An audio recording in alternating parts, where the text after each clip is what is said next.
Okay, we are waiting. In one moment, Dr. Booker will come in, and that moment has passed because here he is. Shalom, shalom. Hello, I'm sorry. I thought we were just on standby. I didn't know we were off. Thank you. Okay, well now we're not off and we're not standby. We are sitting in. We are We're live. on. We are live. And listen, Okay, we're hearing each other's voice. it's a miracle. It's all. It's just one less than prophecy. What can I tell you? I really love your sweet spirit. I want you to know that. That is very kind of you, and the feeling is mutual, sir. Oh, thank you. Thank you so much. And it's truly a an honor for me to spend so much time with you because you are again you're getting red over there, but you're such an important pioneer both in Jewish Christian relations and in understanding the Jewish roots of Christianity. If I can, I'm so it's hard to use that term. I'm always hesitant to describe what we're talking about. It's I can tell you, Peggy and I have struggled for years trying to find proper terminology that people can accept. What we've made we've tried various phrases. What we're talking about now is the Hebraic culture of the Bible. Christians can accept that, the Hebraic culture of the Bible, because we're we believe, or I believe, that God has. I'll use a phrase that might be a new phrase for you: prophetic seasons.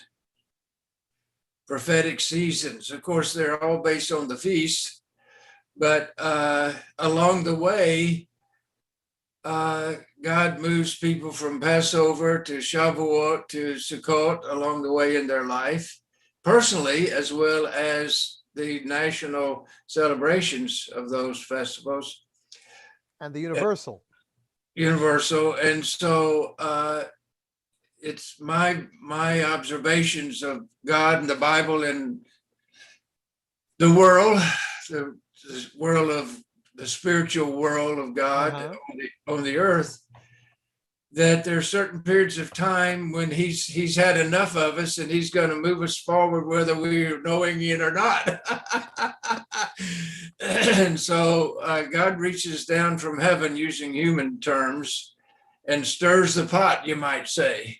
You're And, starting to lose me, sir. Too many metaphors. What are you talking about? okay, prophetic seasons to me is when God in heaven. We only have human ways to talk about God many times. So I'm saying God in No, no, no, no, no, heaven. no, no. We don't have only have human ways to talk about God many times. You didn't have to add on that many times.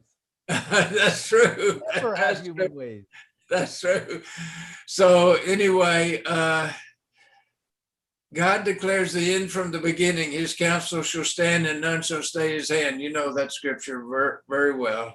Not He's in out, English. is outside of time, Okay. and he's already lived all of time. He's outside of it. All of time and space is contained within him. Absolutely. Are you quoting verses, sir? Are you quoting You know, scripture? Isaiah. Well, I'm kind of paraphrasing, but yeah, of course. Look. Let's either move forward or let me look up the verse. Either we're going to dwell on the verse or we're going to go forward, but I'm not sure where we're going. So either get there or tell Well, me where we're going. I want to say that God, in my Prophetic seasons. What do you have to say about prophetic seasons? prophetic seasons, this is when God is going an extra mile, we might say, to move His redemptive purposes on earth forward, move things forward. And so one of the things he does is he awakens people to things they didn't know about before on a huge scale. And one of these things he's awakening Christian people today to is the Jewishness of Yeshua, Jesus. Yes. So we're in agreement here. So Christians know Jesus, Just but one they don't. second. Just one second. We are in agreement. I, Gidon, and Richard Booker, and the people who are in agreement with this, who are watching this or aren't watching this. But we cannot yet, unfortunately, say that all Jews are in agreement with this. And I don't think we can say that all Christians are either. Oh, only a small percentage, a remnant. But it only takes a remnant to change the world. Okay. All right. So in other words, a small amount of Christians are recognizing that there is a Jewish nature to Jesus, if we can say it like that. That's a good way of putting it. And similarly, a small amount of Jews are recognizing that. That's very true. And so it's very important that those who recognize that discover one another with unconditional love and respect, and do our best to stand together in that way with each other, and do what we can to love and bless and encourage one another, talk honestly about the Bible and our understanding of God. So here we are. Here we are, and let somebody much wiser than we are work out our differences. So, but we should at least talk about our differences, but those are not the things we have our camaraderie around. We have many more. I have a schedule for our conversations. In episode 417, we're going to start talking about our differences. Until then, we have plenty to talk about what we agree upon. I wrote a little article one time called "The 10 Commandments of Jewish and Christian Relationships." Ooh. Yes, I'll try to send you a copy somehow, but it's one second, maybe I'll try to find it online. I don't think it's anywhere around. You'd be surprised. 10 Commandments. What did you call it? Of Christian Jewish relationships. I've got it here somewhere. Let me see. I'm stepping away for a minute.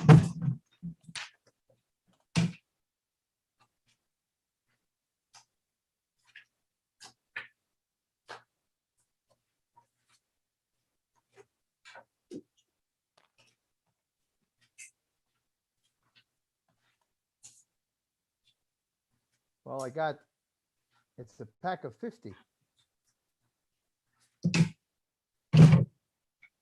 Guess what? I found it. And guess what? So did I. Did you find it too? There you go. Look at you. You are so good. There you go. There's a backside to that. Can you find the backside? Yeah. Can that flip over on the other side? Okay, here we go. It's taking a while to This is a statement that that was made.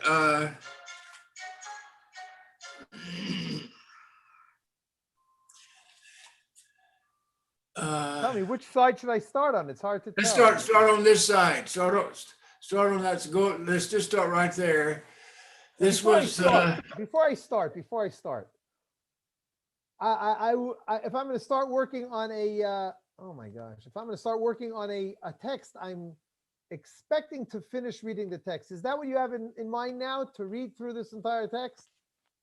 Well, I'm just going to say this. Some Jewish scholars wrote this in 2000 now. It's been that many years ago. And this is what they wrote, trying to reach out to Christian people, these 8 statements.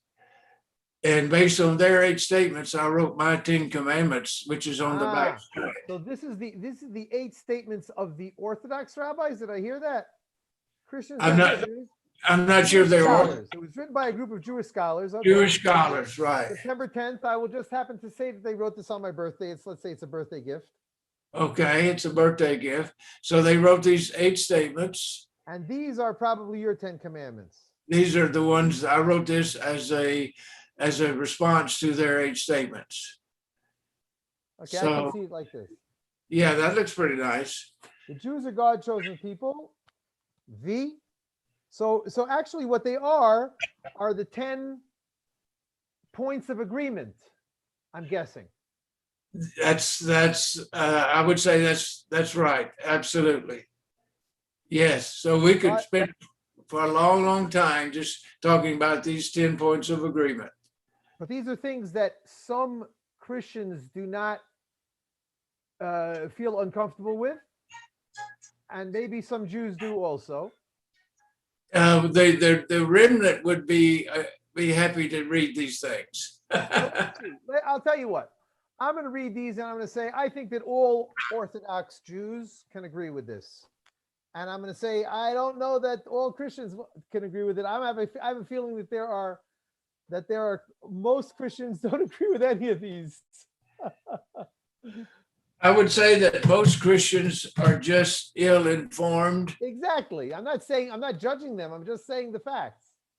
And if they were presented these points in the context of the Bible and history, most would agree with them. Yes, that's fair. So in other words, and certainly like you're saying, this paradigm shift, this prophetic season, God is bringing more people, more Christians to believe it, to accept these and to embrace them. I would say that if you do a Pew report, if you do a public opinion poll amongst Christians, then you would find not 1% or 10%, but probably over 50% of Christians agreeing with these statements, and maybe even more by today. But we'll see. I'm saying that because I'm the one that's bouncing out to me are these first three, and they're not so simple for most Christians. I'm saying most. I don't know. I don't have the poll in front of me. But we got the Jews are God's chosen people. Again, Orthodox Jews pray this prayer or say this blessing. Bless God every day and say, Baruch atah Hashem Elokeinu melech haolam. Blessed are you, O Lord our God, King of the universe. Asher bachar banu mikol ha'amim, who has chosen us from all of the nations. So Jews who say that, they agree with it. Now, some postmodern Jews today would say, no, I'm uncomfortable with that. I don't want to be chosen. I want to be the same as everybody else. But we're not talking about that. I understand completely. Absolutely. But an Orthodox Jew cannot disagree with that. Then comes God covenant with the Jews is eternal. In other words, it's a two-way street. God doesn't just choose us and then throw us away. What kind of value would such chosenness have? He obviously continues to be our chosen people. In other words, we obviously continue to be his chosen people, and he continues to be our God, and that makes an eternal covenant. Absolutely. And next, go on. The Jews did not kill Christ. This is a hard one for Christians because they've been mistaught for so long. Mm-hmm. But again, if someone would teach and explain these points within the context of the scriptures,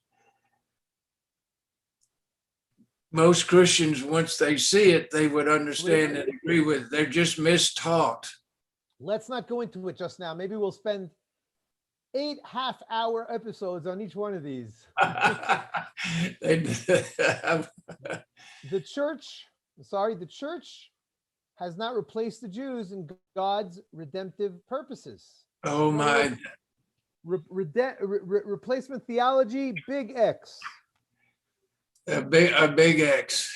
That's been a big, look, let me come in here. Numbers 3 and 4 have been a major stumbling block. Reason why there's been this quote unquote Christian, I hate to use the word, European Christianity anti-Semitism, I'll put it that way, in the past. Yes. I wrote a book about a 50-page book called How the Cross Became a Sword,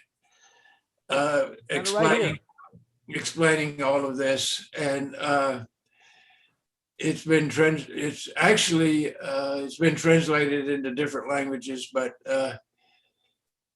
Christians unfortunately don't know the history of relationships between Christianity and the Jewish people. So they're not aware of things that are so important to you and I. They just are not taught these things. They don't know about it. Okay, we discussed this. Let's go on. Because, wait a second, let's see. Yes, I have about 10 minutes more at the most. And I believe we've only gotten up to 3. In fact, oh no, 4. Here we go. Oh, we're up to 4, almost up to 50%. The Jews are God's chosen people. God's covenant with the Jews is eternal, and the Jews did not kill Christ. And the church has not replaced the Jews in God's redemptive purposes. Next, Christians owe a great debt to the Jews. In other words, when you say the Jews, I see that sometimes you write here the Jews, and sometimes you write Jews. Is that right? It just turned out that way. Part of it is you have limited space and you're just trying to use a few words. I think that there's a difference. No, I understand. And there's a difference between Jews and the Jews. No, I understand. And if I had the total freedom on my wording here, I would say the Jewish people is what I would say. Every time I would say it that way. If I had the space and the opportunity. Yes. But I think that Christians and Jews, that terminology is used like on a seesaw. It's like it's like a magnet. Jews, Christians. Don't say Christians, Jewish people, Christians, the Jewish people. But that's who you're talking about, and I agree. And that is a mistake because the fact is, like you said, the Jews did not kill Christ. At most, a certain group, small group, killed Christ, if at all. The fact is that probably it was the Romans who killed Christ. But I'm not going to go into that right now. But certainly when you write here, when Christians owe a great debt to the Jews, the Jewish people, I think that some Christians that I know, feel that they translate that if I owe a debt to the Jewish people, then I owe a debt to an individual Jew. It's meant collectively. So what do you think? You know what? I'm gonna try to continue going on. We don't have a lot of time, and see where we could go from there. Christians are called to bless and comfort the Jews. Since I'm speaking from the mouth of a Christian. Since Christians owe a great debt to the Jews, therefore we are called to, or not necessarily therefore, we are called to bless and comfort the Jews from the Bible. But it makes sense because we owe a great debt to the Jews. Like one does follow the other. That's true. Next, Christians share the same Messianic hope with Jews. Here, I might phrase it differently. Christians and Jews both have a great Messianic hope. Because it's hard to say that to say the word share when you're referring to the ultimate Messianic times and the ultimate Messiah, because the Christians are clearly hoping for the second coming of Jesus, correct? Absolutely. While Jews are saying we are hoping for and expecting a Messiah, whoever it'll be, we trust God. It probably won't be Jesus. That is what most Orthodox Jews would say. I understand. So therefore, to say that we share the same Messianic hope, that sounds too sharing to me. But to say that we both have a Messianic hope that in most ways is that vision and dream has a lot of overlap, that I think we can both agree upon. Again, if we don't know what overlaps because we haven't discussed it, then that's a little hard to say. But to say it in this terminology, I'm uncomfortable with it. Not that I would say like those Jews who say, I don't know exactly who the Messiah is, but I know who he isn't. I'm not even sure of that. I'll say I'll accept the Messiah, whoever he is. And like Rabbi Riskin would say, if the Messiah comes, we'll simply ask him, have you been here before or not? And that simple answer will set everybody agreeing that that person is the Messiah, correct? That was the idea behind the statement. Great. Let's try to continue on here. We have 7 more, I think. Christians must stand with Jews against anti-Semitism. Amen. I agree with that, and I appreciate that. We've done our best. God promised the Jews the land of Israel, with Jerusalem as its eternal united capital. I don't know. I guess I'd have to look up one of those 700 places that it says that in the Bible. It says it very clearly over and over and over. That's right. And finally, Christians and Jews have much more in common than they have differences and should work together for righteous causes. Beautiful. And I agree, not only agree with that, I, in a moment, will bring up my website, Root Source, and I will show you how we have had the same statement almost word for word. Did you copy from me? I'm teasing. I neither agree nor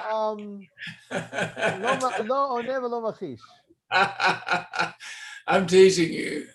Root Source is primarily web-based organization that exists to enable, encourage, and enrich relationships between pro-Israel Christians and Jews on a basis of mutual respect and love. Very nice. What we have in common is greater than what separates us and is plenty to focus on. Absolutely. I think that that's what you wrote over here. Yes. Christians and Jews has much more in common than they have differences and should work together for those righteous causes. Yes. And there's a quote here. I'm guessing that it's your quote. This is my statement. Yes. Well, your statement. While we understand that Christians and Jews have theological differences, we recognize and understand that we do not have to agree on theology in order to love one another. And if we cannot love one another, then what good are our theologies? That's my comment. Amen, sir. Well. That was beautiful. Thank you. I'm very grateful for being able to find that on the internet. I found it in my office. I have it right. We have it as a little bookmark. I have a number of books that you wrote. I wouldn't be surprised if I have one copy of that also.